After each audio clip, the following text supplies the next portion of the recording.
Olá, leitores! Eu sou a Janaína, esse é o Estante de Fantasia e hoje eu estou aqui porque eu vou começar a leitura de uma trilogia que eu estou muito ansiosa, minha expectativa tá lá em cima e eu já acho que eu vou dar 5 estrelas para essa trilogia. Eu estou há muito tempo querendo ler, eu só escuto elogios sobre ela e é a trilogia da Guerra da Papoula. Esse primeiro livro se chama Guerra da Papoula. Ele é publicado pela Intrínseca aqui no Brasil e ele tem mais ou menos 500 páginas, tá? Então é um livro bem grandinho, ele é bem confortável de ler, mas eu não estou nem na página 30, tá? Então eu estou bem no início e eu vou contar, tá, dessa premissa inicial do livro que está acontecendo. Aqui nós conhecemos a nossa protagonista, a Rim. Ela é uma órfã de guerra que foi adotada somente porque existe um programa governamental que exige que esses órfãos sejam adotados. Então ela vive sem amor, sem carinho, e ela foi adotada por contrabandistas de ópio. Ela vai ser oferecida em casamento para um negociante que é bem rico, mas é muito velho, então ela vai fazer de tudo para não se casar. E a única alternativa que ela vê é passar no queijo, que é uma prova bem elitista, então só quem passa é a galera do alto escalão. E ela, meu filho, tá muito longe dessa posição social. Então ela vai estudar de maneira absurda. E aqui eu já vi que a gata não veio pra brincadeira não, tá? Porque o que ela faz para conseguir se manter focada nos estudos, eu não tava preparada. Isso aqui, meu filho, em menos de 50 páginas. Então eu acho que vai ser um livro, sim, bafônico. E vocês vão me acompanhando enquanto eu for lendo. Nesse início, as coisas aconteceram bem rápido. Eu já vi que ela passou na prova e ela vai entrar na universidade que ela precisava, tá? Não é bem uma universidade, tá? É mais um instituto de treinamento, pelo que eu entendi. Mas ela passou na que ela precisava. Então, assim, a gata começou o livro já arrasando, já gostei e vou continuar a leitura. Estou com muita expectativa.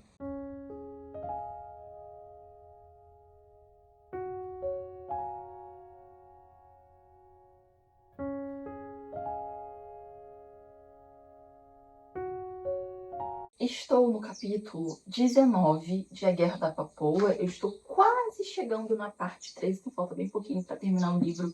E tiveram 2 cenas espetaculares e que eu achei incríveis. Então eu preciso vir comentar sobre essa cena com vocês, porque são cenas maravilhosas que fizeram minha cabeça explodir, que foram impactantes. Então estou aqui para comentar essas cenas.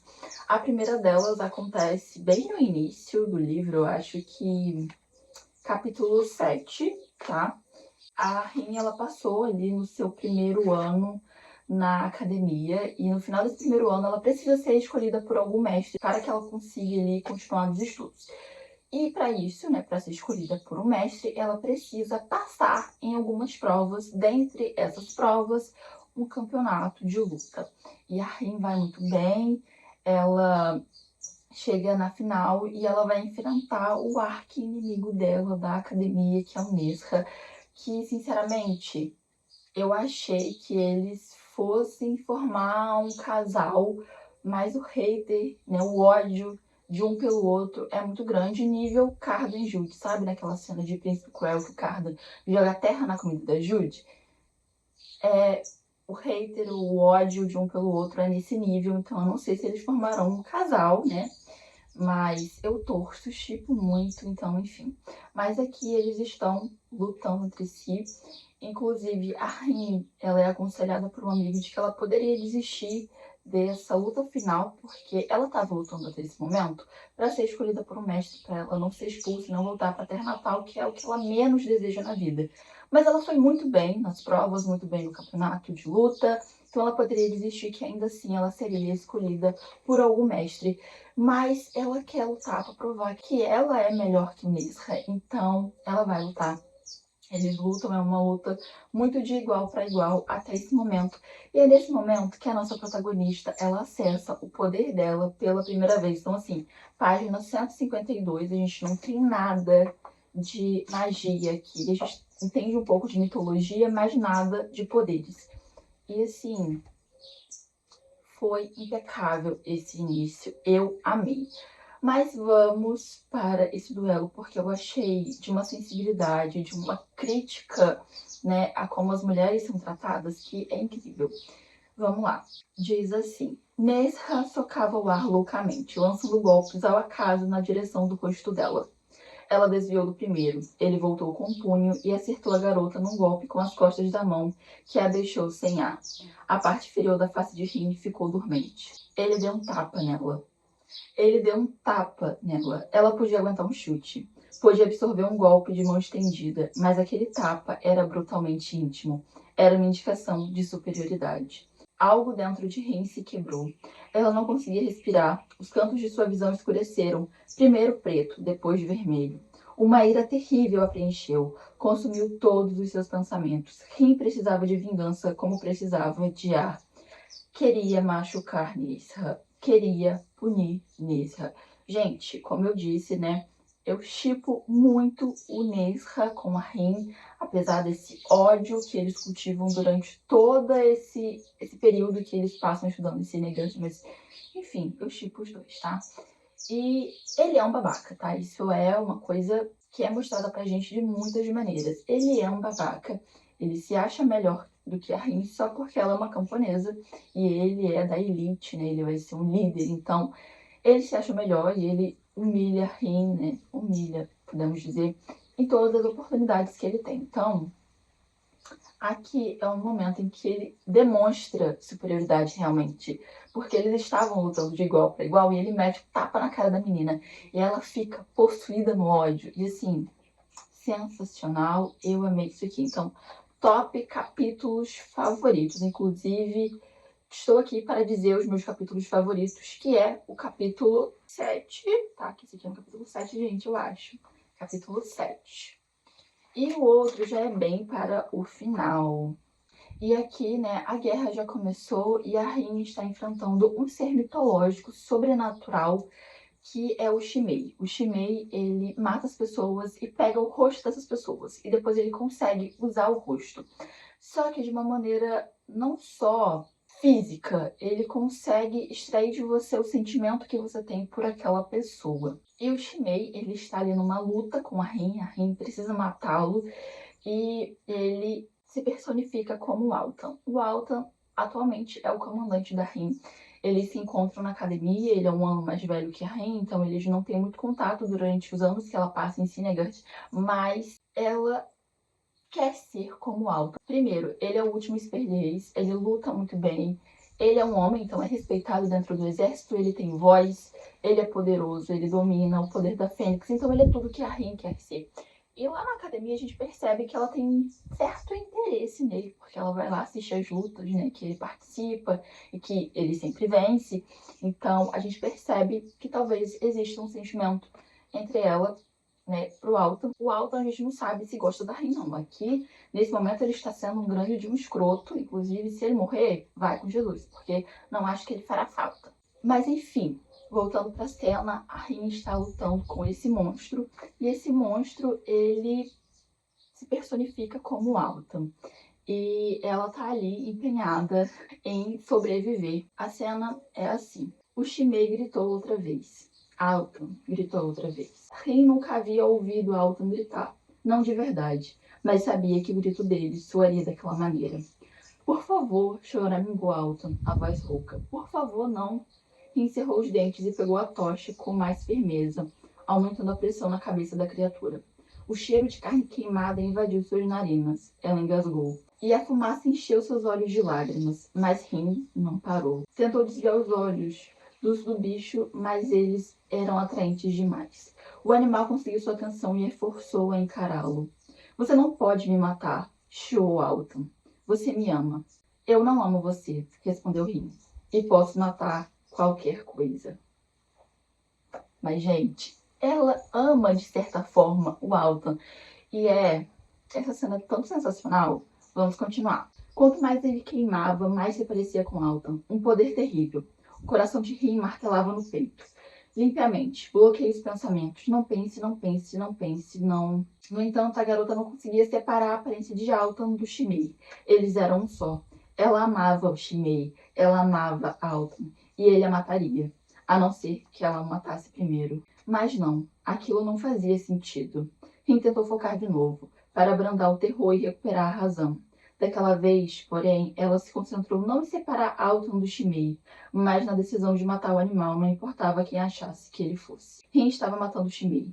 Estava matando Alton. Ambos eram verdade. Ambos eram necessários. Ela não tinha uma semente da papoula consigo, mas não precisava chamar a Fênix naquele momento. Tinha a tocha e a dor. E aquilo era o bastante. Acertou a ponta apagada da tocha no rosto de Alton. E acertou de novo, com mais força do que achou que seria capaz. A madeira abriu um espaço até o osso. A bochecha do Shimei se desfez, criando um buraco cavernoso onde deveria haver carne e osso. Você está me machucando. Alton soava chocado. Não, estou matando você. Ela o acertou de novo, e de novo, e de novo. Assim que o braço pegou o ritmo, não conseguiu mais parar. O rosto de Alton se tornou uma massa de osso e carne em pedaços. A pele marrom ficou vermelha clara. E aí a cena para por aqui, a gente tem uma conversa, né, da Rin com uma outra pessoa, e depois a Rin acaba encontrando o Alton para contar o que aconteceu. Contar, na verdade, que ela conseguiu matar o Shimei. Ela não vai falar que o Shimei, né, ficou com o rosto dele, que ela matou ele sem dó nem piedade. Mas ela tem uma reflexão sobre isso. E ela pensa, né? Ela havia acabado de matar Alton. O que aquilo significava? O que significava o Shimei ter pensado que ela não seria capaz de matar Alton, mas Rin ter conseguido fazer isso de qualquer forma? Se conseguia fazer aquilo, o que não poderia fazer? Quem ela não poderia matar? Esse capítulo aqui deveria ter o nome Remédio pra Doido é um doido e meio. Gente, sensacional, sensacional. Eu estou sem palavras para esse livro. Acho que ela já é a minha trilogia favorita, tá? Porque como a Rin, ela é contraditória, como ela é humana e como, enfim, meu Deus, estão acabando com essa menina e ela tá lá destruindo mundos. Espetacular. Vou acabar esse livro e a gente vem para conversar um pouco mais. Se tiver algum outro capítulo que eu gosto muito, eu venho aqui conversar com vocês, mas esses dois são os meus preferidos. E eu estou ansiosa demais para finalizar esse livro, porque ele tá espetacular. Finalizei A Guerra da Papoula. E assim, que livro sensacional. Se os outros dois livros da trilogia forem iguais a esse aqui, vai ser uma trilogia favorita da vida pra mim. Tanta coisa acontece nesse livro, o ritmo dele é frenético. Acontece coisas da primeira até a última página e eu fiquei muito cativada por essa história. Existe um capítulo extremamente pesado aqui, tá? Que eu fiquei assim, gente, socorro Deus. Mas deu tudo certo, né? Dentro do possível, a gente conseguiu superar. E assim, chocada com essa história. E chocada ainda mais com a protagonista. Gente, esse livro quebra a Rinha, a protagonista, em tantos pedaços que eu começo a achar que ela não vai ser a heroína dessa história, ela vai ser a vilã. Porque, coitada dessa menina, ela come o pão que o diabo amassou, ela toma decisões não muito empáticas e humanas, mas eu passo todos os panos pra ela, tá? Porque a bichinha sofre muito. Ela começa uma menina do interior, uma camponesa, que sonha em poder mais do que ela realmente pode. Então ela tá ali sendo obrigada a se casar com um homem muito mais velho do que ela. E ela para e pensa, não, eu vou me esforçar, eu vou passar nessa prova, eu vou estudar numa academia militar, eu vou ser elogiada, eu vou ser admirada e eu vou, de alguma forma, proporcionar algo pra minha vida, algo relevante, algo esplêndido, sabe? Ela quer mais do que a vida pacata que ela leva. E ela se esforça muito pra passar nessa prova. Gente, pra estudar, são muitos livros, né, que ela precisa decorar e aprender. E ela começa a se queimar com vela. Porque aí ela tá estudando, né? Quando ela vai dormir, a vela pinga nela, né? A cera, e aí ela acorda e continua estudando. Então, assim, é o nível que ela tem pra agradar as outras pessoas e pra se superar. É uma coisa absurda. Nesse primeiro momento, eu já devia ter percebido que ela não bate muito bem na cabeça. Mas quando ela consegue entrar em Cinegard, né? Quando ela finalmente chega nessa escola militar, ela vê que nem tudo são flores, porque as pessoas são muito preconceituosas. Gente, o professor expulsa ela da aula. Tipo assim, nunca mais volte na minha aula, enquanto o outro menino que tava na mesma briga que ela fica expulso por uma semana só, sabe? Então, assim, a crítica social desse livro é impecável. E a Rin, ela tem uma necessidade de agradar muito grande, sabe? Ela quer ser elogiada. Tem uma parte aqui do livro que eu vou até ler pra vocês. Essa é uma frase da página 98 do livro. E é a relação da Rin nessa escola militar, né, em Sinegard. Rin ficou impressionada com aquele boom. A fez se sentir bem. Descobriu que os elogios dos mestres a impulsionavam. Aquilo significava que ela finalmente recebera a validação de que não era nada. Ela podia ser brilhante, podia ser digna da atenção de alguém. Adorava os elogios, ansiava por eles, precisava deles, e notou que só ficava tranquila quando enfim os recebia. Percebeu também que sua relação com os elogios era a mesma que a dos viciados com o ópio. Cada vez que recebia uma nova injeção de louvor, só conseguia pensar em como ganhar mais. O êxito era um barato, o fracasso era pior que a abstinência.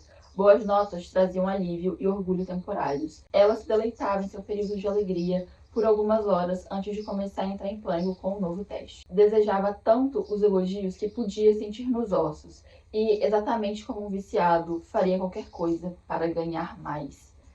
Eu acho que isso mostra, aqui no início, como a Rin, ela desejava agradar e desejava ser alguém. E aí, de repente, o mundo dela é virado de cabeça para baixo, porque uma guerra começa a acontecer e ela é quebrada em tantas partes, e ela sofre tanto, e ela vê tantas pessoas sofrer, ela vê o povo dela sofrer mais do que já sofreu no passado.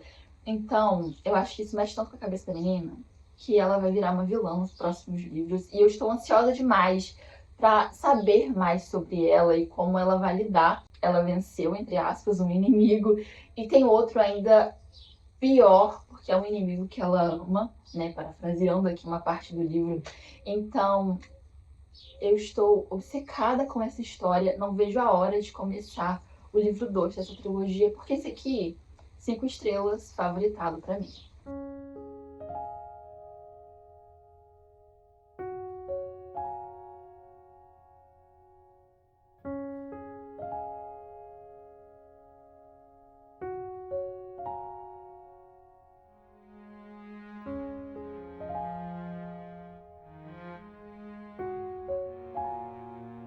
Creio que agora eu já estou calma o suficiente para conversar civilizadamente sobre a República do Dragão. Porque quando eu finalizei esse livro, eu finalizei ele de madrugada, né? Assim, meia-noite e tal. Eu levei papo de 1 hora para digerir isso aqui. Quando eu terminei a Guerra da Papoula, eu pensei assim: bom, eu já estou no fundo do poço, já estou na cova, não tem como piorar. Aí veio esse livro aqui e jogou tanta pá de terra ainda que eu tô simplesmente sem saber de nada. Eu estou arrasada. Eu acho que o que me fez sentir muito nesse livro foi que no início dele a gente tem esperança. A autora nos dá esperança, né? De que tudo vai se resolver, de que as coisas vão ficar bem, de que os personagens talvez sejam felizes. E aí chega, sei lá, últimos capítulos e dá tudo errado. E o final desse livro aqui descreve traição. E o pior é que eu entendo o apelo de quem traiu. Porque é uma pessoa que acredita na ideologia, que acredita numa ideia, que acredita que o mundo pode mudar, coisa que a nossa protagonista não acredita aqui. Ela, dando o parecer geral, né, do primeiro livro, ela se une à República porque o inimigo do meu inimigo é o meu amigo, e ela tem uma raiva gigantesca da imperatriz, né, da Sudage. Ela fala: bom, vou me unir à República, vou lutar por eles e eu vou matar a imperatriz para vingar a mim, para vingar o Altan, né, que a gente foi pego nessa emboscada no primeiro livro e o Altan fez o que fez. Porque ele foi pego e ele voltou, né, para aquele centro homogenês que realizavam experimentos, então foi uma coisa muito difícil para ela. Não é descrito no primeiro livro, mas a gente vê que essa passagem traumatiza muito ela, porque não descreve pra gente o que acontece com ela dentro daquele centro. Não são cenas descritivas, mas a gente sabe, né, que ela foi torturada, que ela foi maltratada. e ela sai totalmente traumatizada. E aqui ela vê na República um líder a quem ela se agarrar. A Rin, desde o primeiro livro, como eu já comentei com vocês, creio eu, ela é essa pessoa que necessita sempre de uma pessoa a qual ela tenha que agradar, uma pessoa que vai aprovar as atitudes dela. É assim com os mestres em Sinegard, é assim com Altan quando ela vai para o exército, e é aqui com o líder dragão, né, com o Vaisha, né, porque eles têm um sobrenome na frente. Ele quer implementar a república e ele resgata a Rin de um momento muito turbulento, né? A gente percebe no final de A Guerra da Vapola que ela está totalmente entregue ao ópio. E aqui, nesse início, ela tá assim também, até o Vaisa que vai lá, pega ela e fala, não, você vai se livrar desse vício. Não, não, não, não, não. Você tem que fazer isso, você vai fazer. E ela faz, porque ela é uma boa soldada, sempre foi o sonho dela ser uma boa soldada. E ela é boa no que faz. Então, ela supera alguns limites dela própria e coisas acontecem, ela acaba perdendo contato com a Fênix, depois ela recupera. E quando a gente termina esse livro, quando a gente está terminando, é uma parte muito legal, né? Que é eles terem vencido ali a batalha final, então a República vai ser implementada, mas a gente vê que não é bem assim.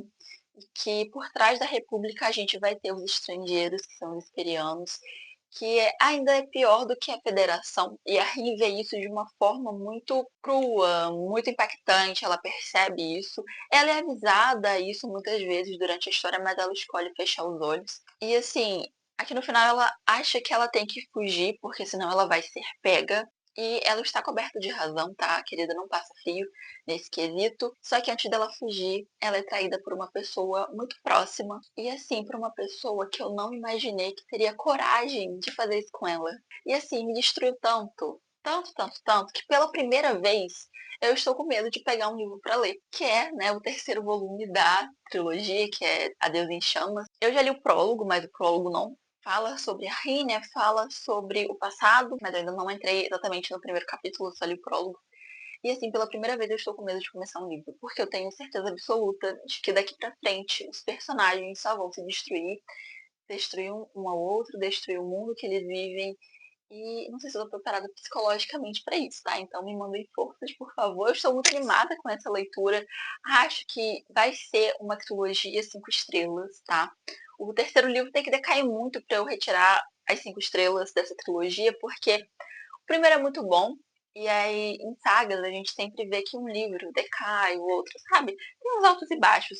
Mas é que não, eles mantiveram o mesmo padrão. Na verdade, eu acho que a República do Dragão é ainda melhor do que a Guerra da Papoula. Porque a Guerra da Papoula a gente vê a Rainha ali com seus 14 anos, muito inocente, mas já muito determinada, fazendo atrocidades para entrar em Sinegard, atrocidades com ela mesma, né?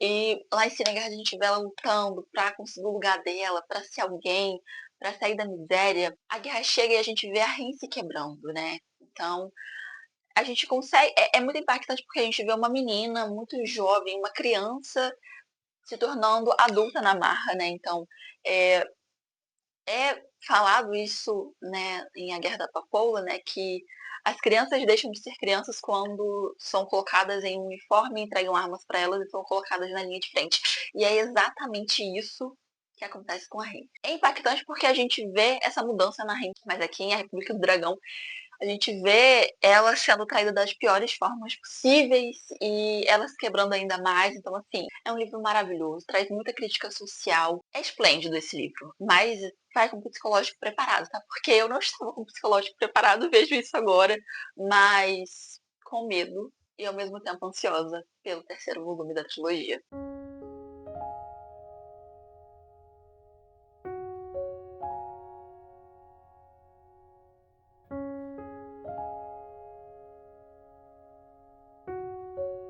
Finalizei A Deus em Chamas, e com isso eu finalizo a leitura dessa trilogia, da trilogia da Guerra da Papoula, e eu posso dizer que é uma trilogia favorita para mim.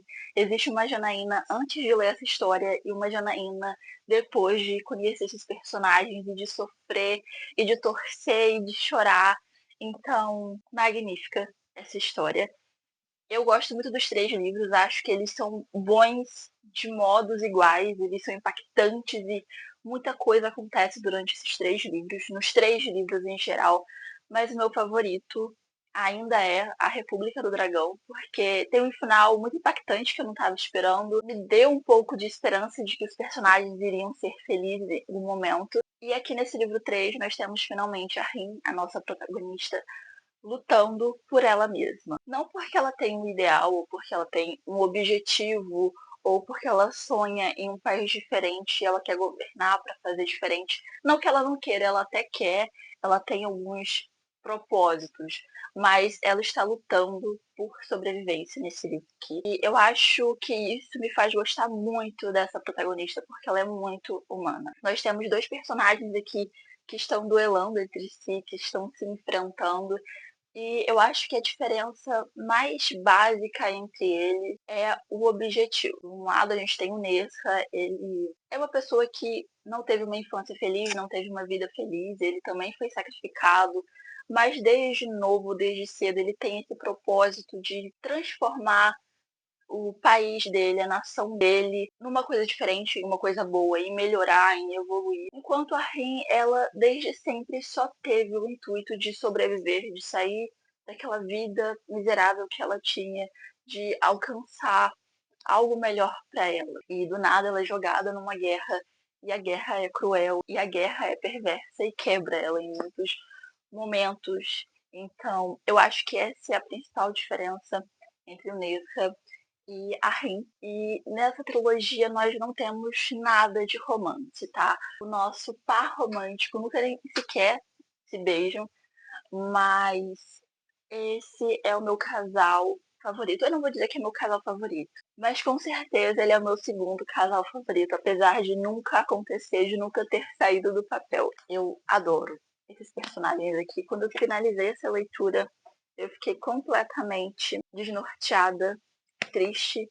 E aí eu peguei o conto para ler que existe depois dessa trilogia, onde a gente conhece o ponto de vista do Nesca em algumas cenas e algumas coisas que aconteceram com ele quando a gente estava ali acompanhando a Rin. Então eu li esse conto e eu gostei muito. O conto é A Fé Afundada, ele é bem curtinho. Eu finalizei A Deus em Chamas de noite e aí peguei esse livro para ler na mesma hora. E ele só tem 20 páginas, mas, gente, é um grande fanservice, tá? A gente consegue ver situações pelo ponto de vista do Nesca que, meu Deus, como esse menino sofreu na infância e durante a guerra também. Eu vou ler um trecho aqui para vocês. Essa conversa que eu vou ler agora para vocês acontece na página 13 desse conto. E pelo Kindle existe uma versão física dele, até onde eu saiba. E é o momento em que o Vaisca, o pai do Nesca, que é o líder ali do dragão, e é quem teve um papel fundamental no livro 2, né, A República do Dragão, ele perde um filho, que era ali o seu herdeiro, e o Nesca vai ter essa conversa com o pai, eles se encontram e acontece desse jeito. Nesca quer correr até o pai, quer abraçá-lo, mas os costumes e a etiqueta mantêm a distância entre eles. Sinto muito, diz o filho. Sei que deveria ter sido eu. Vaisca não hesita. Sim, deveria ter sido você. Um silêncio pesado se instala entre os dois. Como minha mãe está? Pergunta Nesca. Está com a irmã Petra, responde Vaisca. Ela encontra mais conforto com os sacerdotes. Nesca se atreve a perguntar. Isso é uma boa ideia? Não importa, deixe que a pobre mulher busque consolo onde puder encontrá-lo. Ela me deu 3 filhos. Vaisca suspira. 3. O que não foi dito paira no ar. Dos 3 filhos, apenas um sobreviveu, o que paira junto com o silêncio. É o filho errado. Sim, na minha opinião, o Nesca é um grande babaca. Tá? Ele é um babaca no primeiro livro, ele começa a se redimir no segundo e depois ele vira um grande babaca de novo. Ele mete os pés pelas mãos. Mas eu acho que isso é muito justificado, porque aqui nesse mesmo livro a gente tem essa confirmação. Ele é uma pessoa, ele foi um menino, ele é um jovem ainda, ele é muito novo, mas ele já tem a responsabilidade por um país. E eu acho que é isso que ele faz. Ele escolhe o país, ele escolhe a nação dele ao invés dele mesmo, ao invés da menina que ele amava. E essa minha teoria é confirmada na página 11 do conto. Eu vou ler esse trecho para vocês porque eu achei que justifica o posicionamento do Nesca. Não que eu concorde com ele, mas eu passo meus planos. Então vamos lá. Nesca desiste. Ela não está disposta a ter uma conversa séria. Só quer irritá-lo. Às vezes, ele se pergunta se Rin realmente luta por algum propósito, ou se seu único propósito é lutar. Ela gosta de zombar da república dele e do pai. Diz que é a herança garantida de Nesca. Rin acredita que aquela é uma guerra movida por ambição e ganho pessoal, e não entende que ele não quer governar, não quer poder, não quer um reino, mas o que ele deseja nunca teve importância. Sua vida não pertence a você, é o que houve desde a infância. A vida dele pertence ao povo. Seu papel no futuro da nação foi traçado antes de nascer. Gente, o Nesca é um grande herói. E eu odeio heróis. É essa a minha reflexão depois de ler o conto, né, A Fé Afundada, que se passa durante ali a Guerra da Papoula e os outros 2 livros seguintes. E assim, gente, a gente fecha esse conto comigo destruída por conta dessa última frase, que é literalmente, sim, a última frase do conto. E eu fiquei arrasada depois disso aqui, tá? Isso vai se relacionar muito com o fim de Adeus em Chamas, que é avassalador, na minha opinião. E nesse trecho que está na página 19, é dito assim: ela é a única divindade em que ele já acreditou. O único ser na terra vasta e cruel capaz de matá-lo. E, às vezes, em seus sonhos mais doces, Nesca a imagina fazendo isso. Dito isso, saí destruída dessa trilogia, mas saí amando a história desses personagens, como eles foram construídos. A R.F. Kuang, a autora, ela é uma das minhas autoras favoritas e eu quero ler até a lista de compras dela. Então, se você ainda não leu essa trilogia, por favor, faça esse favor a você mesmo e leia. Mas vai esperando uma fantasia bem diferente. Essa aqui, para mim, é uma fantasia histórica. Ela é baseada ali na guerra sino-japonesa que aconteceu e em outras guerras que aconteceram ali na China, mas a gente tem esse toque mágico que é relacionado diretamente à religião. Então, o poder, ele vem da religião, vem dos deuses. E apesar de ser uma peça-chave, né, apesar da Rin ter uma protagonista extremamente forte por conta do poder dela, mas não só por isso, o poder não é o foco principal dessa saga. O foco principal é sim a história da guerra e como ela molda as pessoas, como ela impacta na vida de pessoas comuns e como é para as pessoas importantes lutarem essa guerra e tomarem decisões difíceis. Então, eu li e eu amei e é uma super recomendação porque é oficialmente uma das minhas histórias de fantasia favoritas. Eu não pude falar muito nesse último take sobre o que realmente acontece no livro 3, porque um spoiler eu acho que estragaria toda essa trajetória e essa experiência magnífica que ela é essa história. Então, eu só vou dizer que eu amei, que é maravilhoso. E se você gosta do Nesca, eu aconselho que você leia o conto, porque ali a gente acaba de destruir nosso coração, apesar de ser bem curtinho, ser só 20 páginas. Mas é isso. Eu vou ficando por aqui. Muito obrigada a você que assistiu até esse momento. Se você já leu A Guerra da Papoula, me conta na aba dos comentários o que você achou dessa história, se você gostou, ou se você amou e favoritou assim como eu, ou se não foi para você. Então é isso. Eu vou ficando por aqui e até o próximo vídeo. Tchau, tchau, leitores!